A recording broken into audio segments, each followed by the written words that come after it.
iveki ye-week of prayer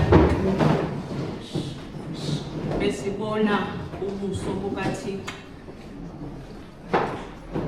Sisithi kubo bonke uThixo akekho ofana naye.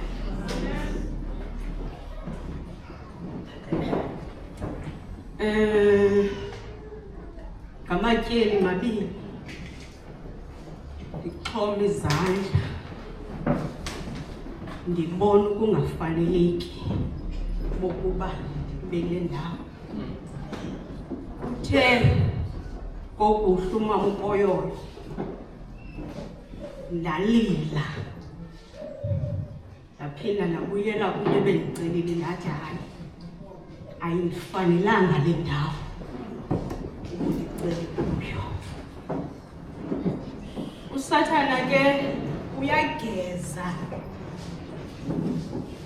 kwisigezwa senzayo, akafuni sibonakalise ubukhulu bukaThixo. Ngangendlela ageza ngayo ufuna singakhuli elukolweni, ufuna sibe zizidodo, izinto ezingakwazi ukwenza nto.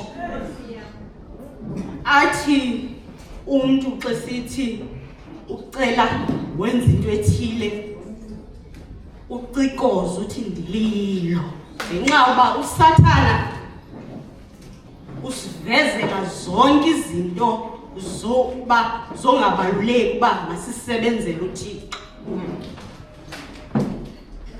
Ibiyiveki enzima endiye ndathubeleza kuyo, bekungalulanga. Mandibulele kubantu basevuselela ngothando endithande ngalo. Ufika kwam apha yayingutata uMhlaba owayebhala amandwendwe, wandikrweqa wandibuza igama. Ndamxelela into yoba andifuni uphakama, ndingumntu oboyikayo abantu, nguye umntu oboyikayo abantu.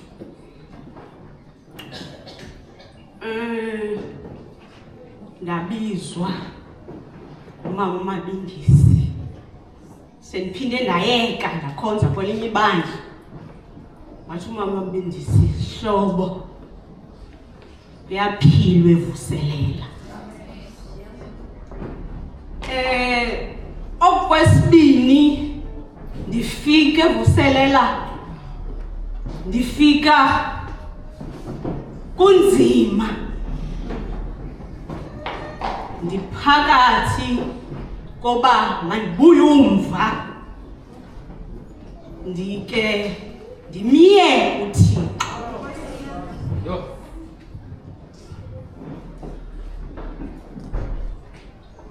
Ndathi ndofika nandibonisa alathando lwamasabatha lokuqala. Nazitshintsha iingcinga zam ngoba kumasabatha akhoyo uba awaziwa i-background yakho kuba nzima noba abantu bakubulise ngoba awaziwa.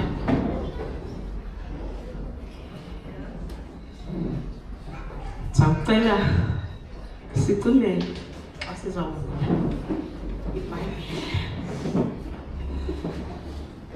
Mzala othandekayo, silapha silinde wena ukuthetha kwakho. Kwelumgca ke ezwini lakho. Phakama Nkosi isihlalo sakho ulawule le nkonzo. Buyisa Nkosi ichipha elifana nam elichiphe ezweni lesono. Nceda ke mzali othandekayo. ngoYesu Kristu yethu. Amen. Sizawufunda uMateyu 5 verse 16. Ithi malukhanye ngokunjalo ukhanyiselo lwenu phambi kwabantu ukuze bayibone imisebenzi yenu emihle bamzukise uYihlo osemazulwini. Itheme yanamhlanje ithi ukuhlwayela imbewu okanye ukutyala imbewu. La mazwi yenye yentshumayelo zasentabeni.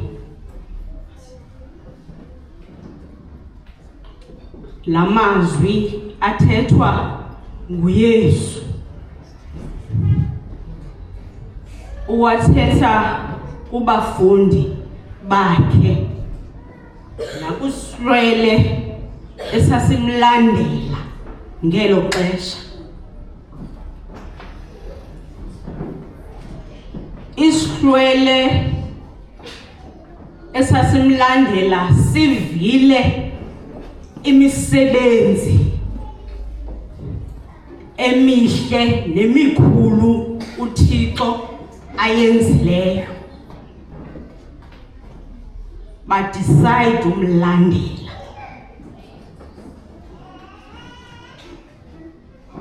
Uthi makukhanye ngokunjalo ukhanyiselo lwenu phambi kwabantu. Zininzi izikhanyiso ezikhoyo. Abanye bakhanyisa ngamakhandlela. Abanye bakhanyisa ngezibane zeglasi. Neglobe nayo iyakhanyisa. Umsebenzi wezilight ukukhanya. Nangona ukukhanya kungafani. Kodwa umsebenzi mnye ukhanya. uYesu ubhekisa lamazwi. Kuyacaca kwindawo abazawunyathela kuzo. Ngaphambili ubumnyama bukhona. Ngoba akunothethwa ngokukhanya kwindawo ekungazobakho bumnyama.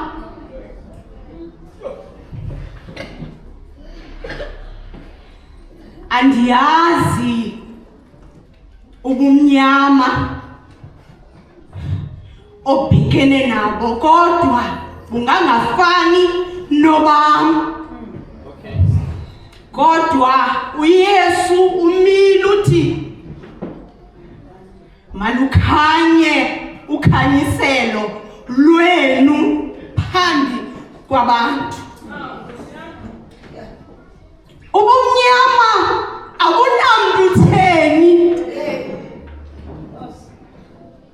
Whether uyakhonza okanye awukhonzi, uyafika ubumnyama. Abunanhlobo yomntu uthile. Noba usisityebi, noba usisilambi, kukho ubumnyama ojongene nabo.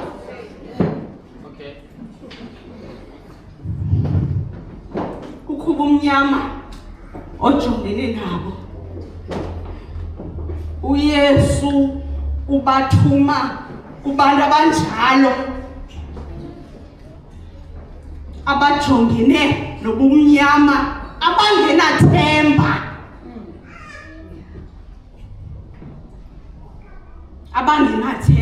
athi uDavide kwindumiso 119 ivesi 105 lisisibane senyawo zam, ilizwi likukukhanya emendweni wam. uDavide uba ebelapha phambi kwethu ebeza kukhilela ubumnyama athubeleze kubo.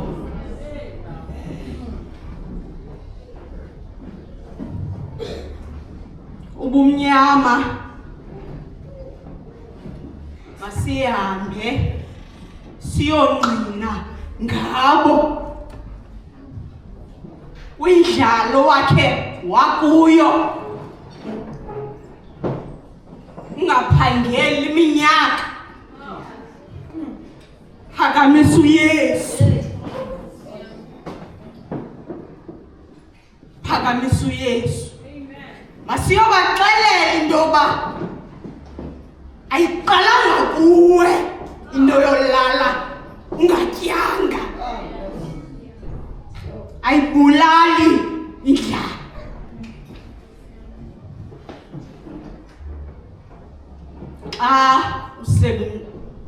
Usekukhanyeni abantu ayagula, phakamisa uYesu ongumphilisi. Abanye babhujelwe ngabantwana, yima uthi uThixo ungumncedi. Ndikhule kulamhlaba waseDimbaza, qabuka kwam ndikhuliswa yintombi yaseMazizini. Utata ngumqwathi,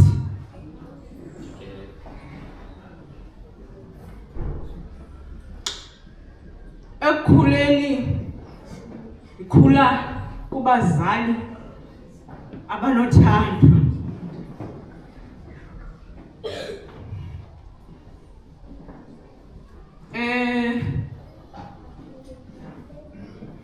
Sasingamaziyoni phaa ekhaya, sileqa into engabambekiyo. Ndikhulela kwelo khaya linjalo kodwa elinothando. Intombi yaseMazizini ibiyintombi ekhohlakeleyo, kodwa ngapha kokhohlakala igcwele uthando. Benongumntana owaye xa ibekwe phaa i-2 ndithukise kum epokothweni. So wayiqhiza uMadlamini wandazisa into yoba imali xa ibekwe phaa ayoyakho, yicele. Nahlukana naloo mkhwa.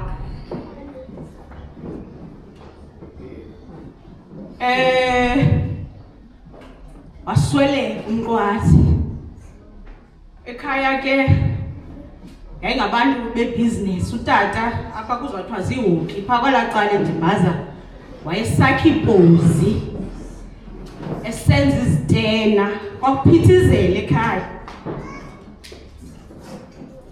Umama wayethunga ethengisa ke. wasweleka utata.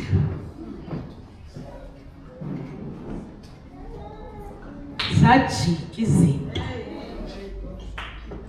Sathi besingabantu abangaqhelanga uyonkinqa, kwafuneka ndithume into yoba khawuyocela ummilimili ukuze uphekwe. Yasokola intombi yasemazizini ixwathe emagxeni. Ubunzima babo bakhe wagoduka, ngoba xa izinto zingahambi kahle uyagoduka.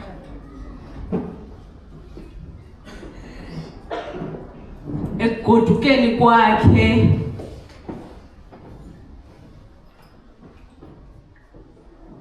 wabuyela kutata abantwana bakhe, umyeni wakhe wokuqala. Kwafuneka endishiyile kumakhulu, ngoba utata lo ndinaye uyasebenza apha eKapa.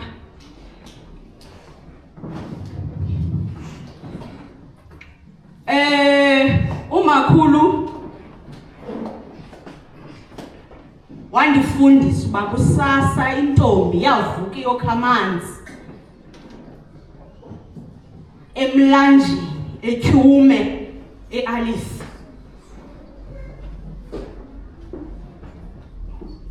Eleke ndisiya uyokha amanzi, xa ndibuya ndiyalila ngenxa yobunzima be-emere. Kwakusekho za emere zokuqala zinzima.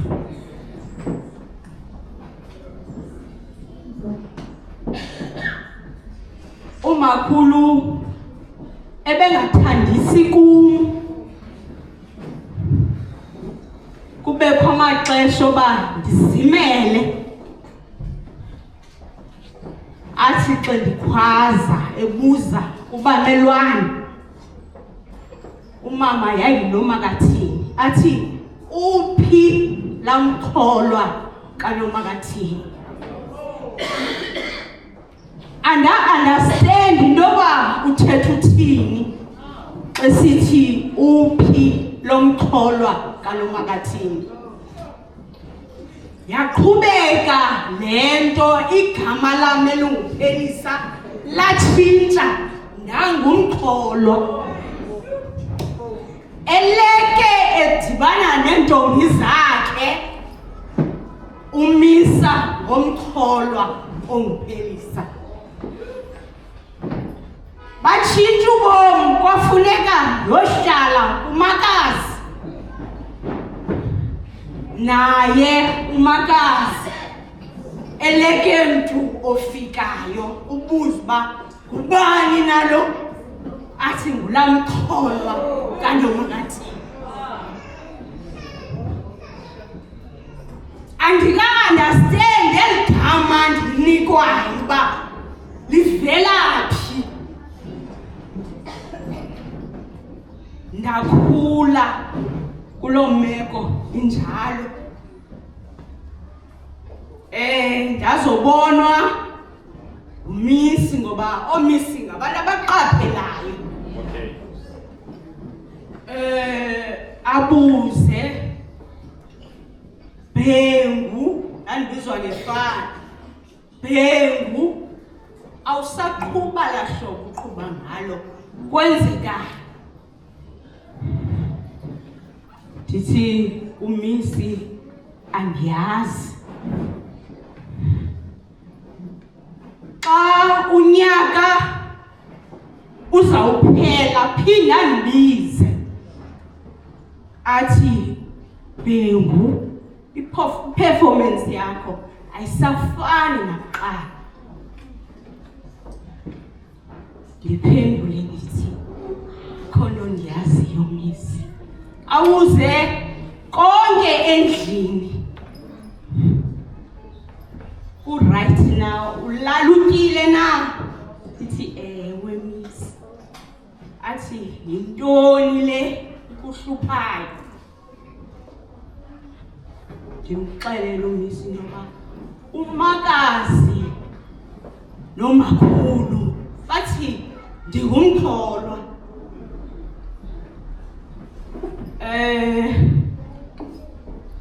Umisi wandithatha wandisa kuprincipal. Zange ndibuye. Uprincipal wandisa o-social worker. Social worker ndalala kuyo iintsuku ezine. Usuku lwesihlanu wayeMonti wandisa kwi-home ekuthiwa yi-Good Samaritan.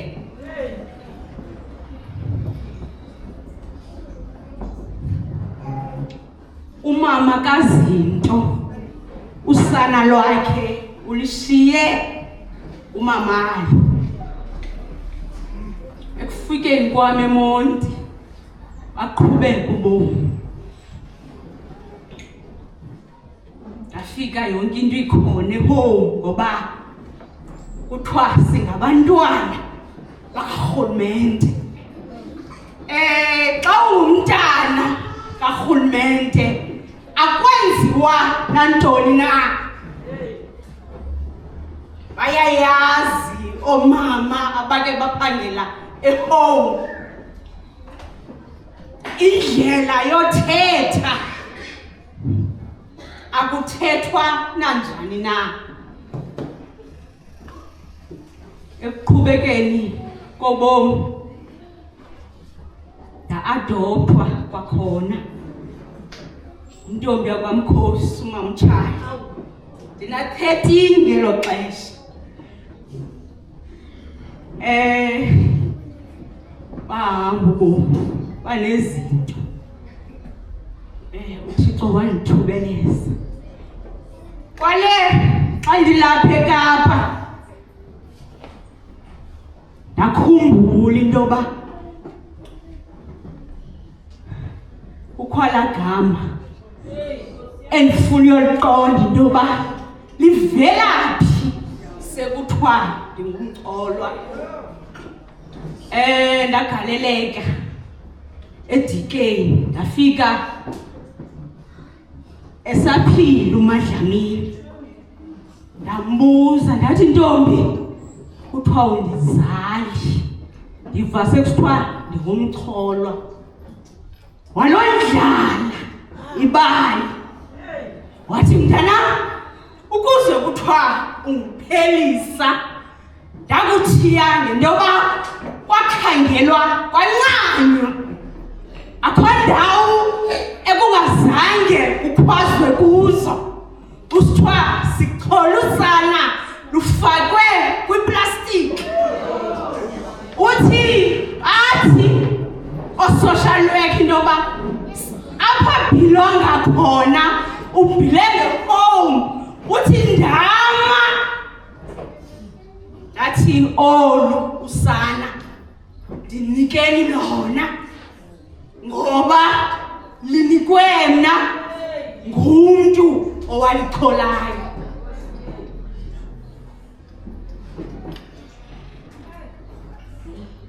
Ubumnyama esithubeleza kubo siyahamba ngoku ngoba asalahlwa nangoko amasana. Funeka sibaxelele into yoba ndiyithestimoni ndiwungqina uba uThixo uyamthola umntu wakhe. Athi uDavide kwiNdumiso 27 nguteni athi kuba uma nobawo wandishiya wena Yehova wandikhola. Uyakhola mani uThixo. Uyakhola uThixo. Simile ndithuthuzela kwelinye ikhaya phaya kuyaza. Abantwana babhujelwe ngunina. Ndithi xa ndithetha ndithi mabusi ubulela ulwazile uthando lwakhe kuyo yonke into ukushiye nekhaya uzawuthi awubethwa ngamaqhwa elilizwe uyazi unayo indawo ekuthiwa likhaya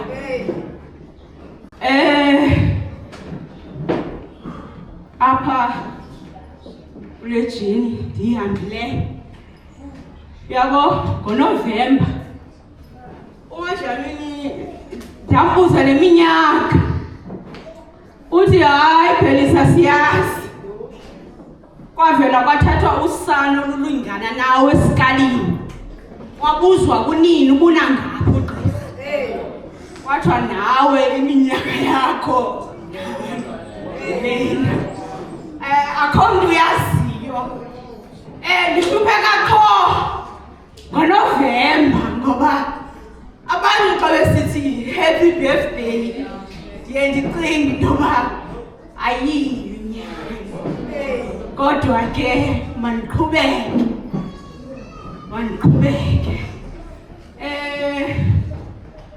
siyama ke funeka senze ubungqina ungothubeleze kuyo abantwana bakaThixo bayafa zidepression abanalo ithemba athi uYohane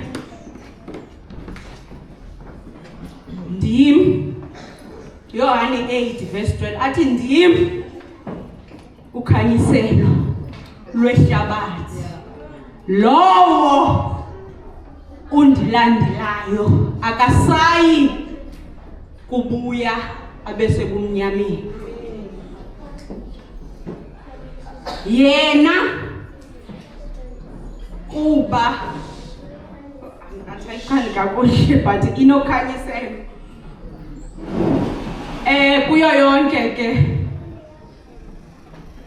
into eyenzekayo uThixo ungumncedi siyama ngoku si-proud ngabazali abasilahlayo uba bendinonikwa ithuba bendinothi enkosi ngoba undazise nguYesu mhlawumbi uba bendikhulisile bendingazomazi uYesu uyasindisa umama ebethetha phakathi evekini uthi ubani phazami ndina 28 ndingumhlolokazi kodwa uThixo usengecala ndabe ndiqomba uba besikututwini bendamxelela intoba lamavu hambe kuwo nam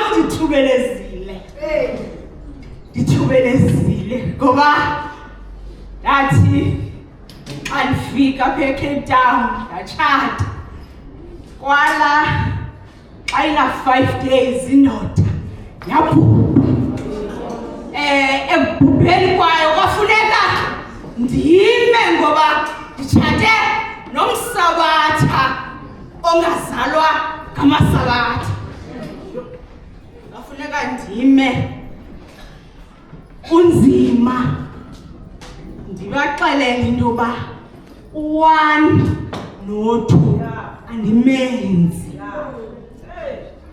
kwakunzima ndade ndabhekisa amazwi intoba uba akenzeki u1 no2 ndizamngcwabela apha umyeni wam wakhala umamazala wathi yini mntanami isantini ndathi mama isanti nomhlaba zinto ezifanayo kuzawuhunjwa ungcwatywe ndathi uba awundimeli uba awuyithethi into endiyithethayo kuzakwenzeka njalo. Oh, yamalamasi. Yathi umfazi otshatiweyo unyana ezinye izinto akazenzi.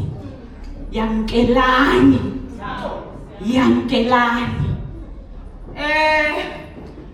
Kwilali endanditshatele kuzo bathi abantu ababesekuphekeni ndandihletywa kusithiwa umakoti okhe ufo ngoba ndabaxelela intoba andihlale ematrasini, ndihlale esitulweni.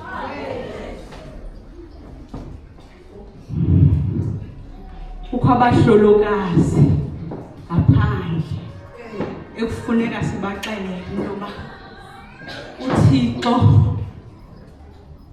uyamthwala umhlolokazi. Andisoze ndikushiye ndingekhe ndikulahle.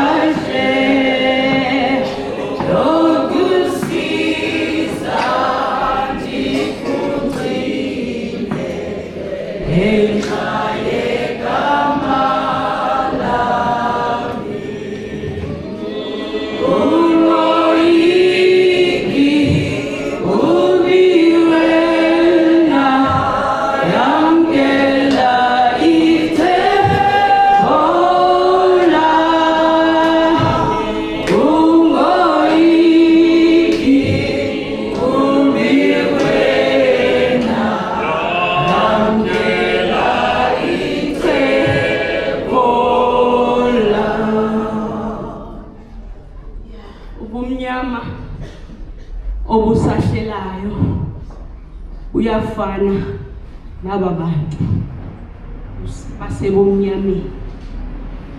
Umehluko kuthi kukho into esayame ngayo, kukho into esiqamele ngayo. My friend,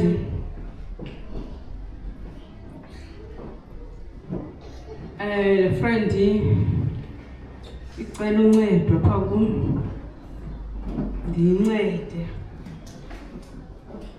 Uthi apha ethubeni ala ncedo ndimncede ngalo angayibuyisi.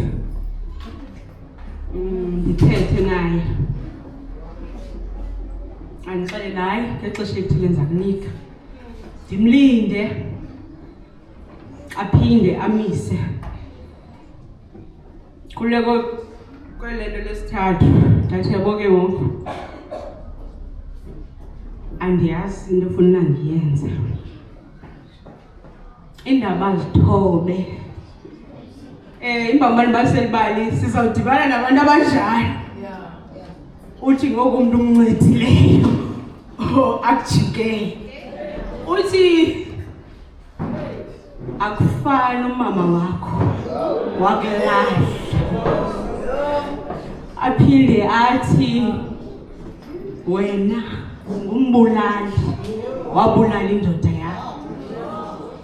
Ndithi xa ndimphendula ndithi yima ungekabheki phambili. Awuboni into yoba uThixo wayivumela into yolasha kwam? Ngoba uba ebengabandilahlanga umzali wam ubuza uncedwa ngubani?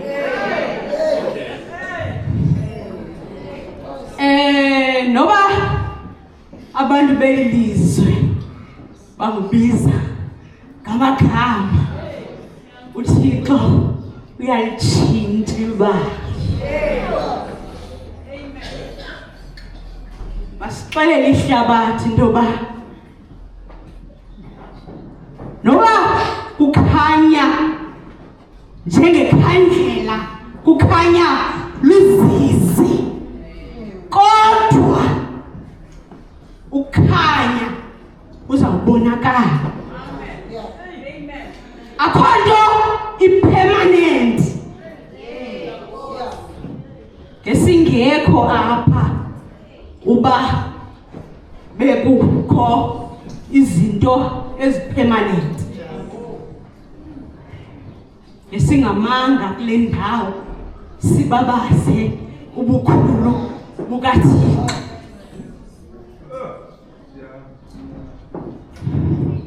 Uthi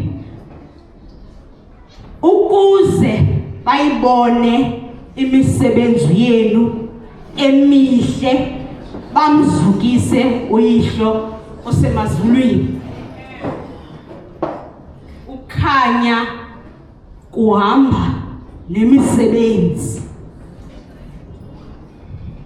Awufiki umise intoba uThixo ukukhuphile endaweni ungenzi into. Funeka lube nezenzo. Ezi zenzo ibe kukudumisa. Ibe kukudumisa uyihlo osemazulwini.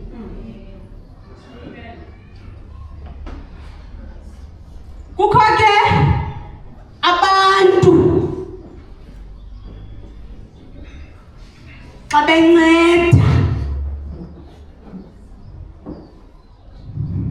bafuna ubonwa ngabantu.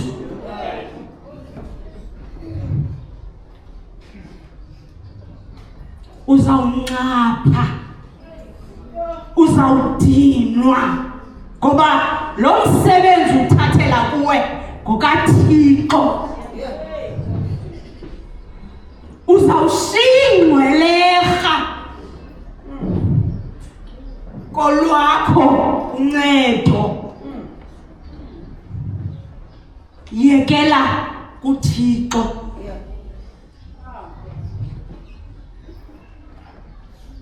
Ibali lomSamariya olungileyo kuthiwa kwakukho umntu owayebanjwe zizange. Kuthiwa zamshiya ingathi uza kufa. Kuthiwa waxwezela umbingeleli, waxwezela umlevi. Fana nalo mbingeleli nalo mlevi uxwezele, ngoba uzawuphazamisa icebo likaThixo. Kuthiwa kwafika Samariya olungileyo wambopha amanxeba. Yewethu uyeza umSamariya olungileyo ozawubopha abantu bakhe amanxeba. Suduka, swaya, suba ngumqobo, suba ngumqobo, xwezela. Kuthiwa xa kusithiwa makuncede amahlwempu, zonke iingxaki zeli bandla uzibeke apha. Xwezela, uyeza umSamariya olungileyo. Yesu Kristu yethu, amen.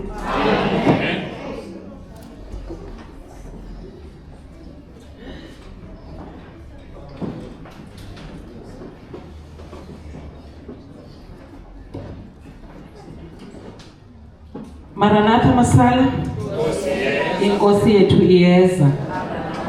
Emva kwamazwi aphakame kangaka sizawuthi sithathe unumber 124 simcele umfundisi uJakavula asivalele inkonzo.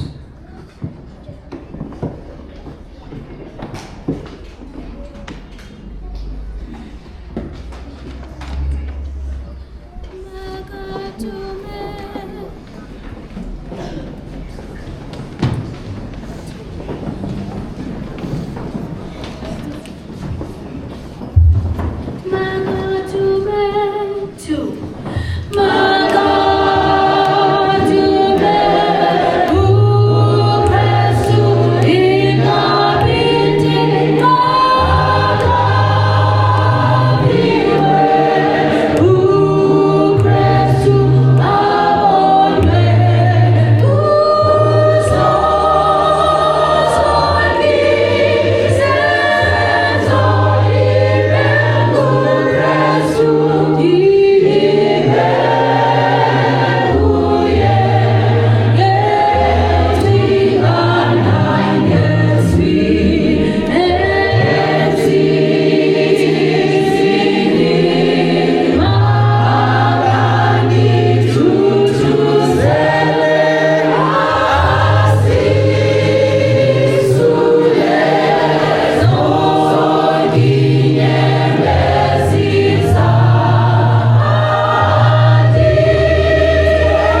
ezulwini, siyabulela ke Nkosi ngosigcina kwakho ebudeni beveki, wasiphephisa kuyintolo zonke ndawo, saza kufika ke Thixo nakuyo le imini.